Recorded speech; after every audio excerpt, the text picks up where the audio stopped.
Well, Deputy Health Secretary and former tech investor Jim O'Neill has been named acting director of the CDC, despite questions about the legality of the previous director's firing. Susan Monarez served as director of the agency for less than a month before she was removed from the position by the White House. Several other top CDC officials resigned in protest. Skyler Henry has more on the shakeup.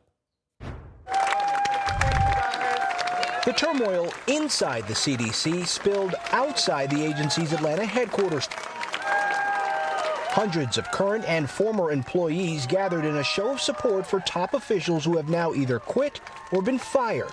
Dr. Dimitri Daskalakis was in charge of vaccine recommendations. What the last 24 hours felt like? Intense.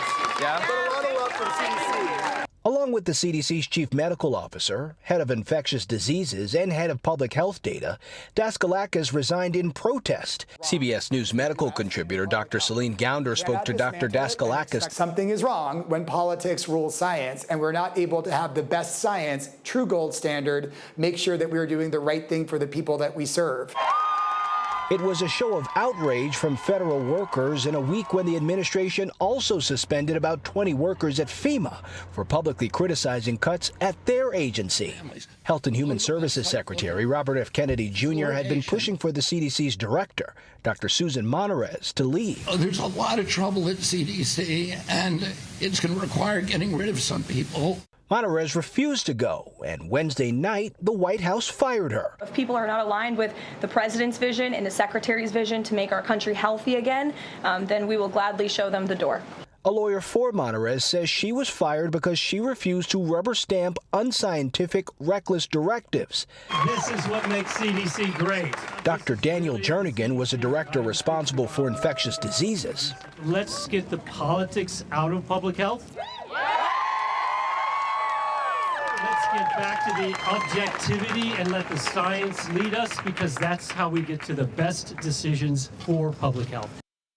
Acting Director O'Neill previously had posts under the George W. Bush administration serving in the Department of Health and Human Services. Prior to that, he was also a biotech investor, and he's also worked alongside Secretary Kennedy since last November as it relates to the Make America Healthy Again initiatives and proposals. Something else to point out here is that he will play a significant role as it relates to vaccine recommendations, and that is something that has been a point of contention for leadership here at the CDC and those who work here. Skyler Henry, CBS News, Atlanta. Well, today a judge will hear Federal Reserve Governor Lisa Cook's lawsuit against President Trump after he attempted to fire her from the Fed board. And this sets the stage for a high-stakes legal battle which will likely end up in the Supreme Court. The lawsuit seeks to confirm Cook's status as a member of the Board of Governors and safeguard the Fed's, quote, congressionally mandated independence. CBS News correspondent Natalie Brand is at the White House with more on this. Natalie, good morning. So can you break this lawsuit down for us? What's at stake here? Good morning, Michael. And also interesting to note that Cook and Monarez share one of the same attorneys as they try to fight these firings. Today's hearing was scheduled almost immediately after this lawsuit was formally filed. Cook's legal team asking a judge to block the president from firing her, from removing her, and arguing that the administration doesn't have cause, that her due process Fifth Amendment rights were violated here because, the president moved to terminate her based on a criminal referral letter detailing allegations of mortgage fraud, but no formal charges have yet been brought.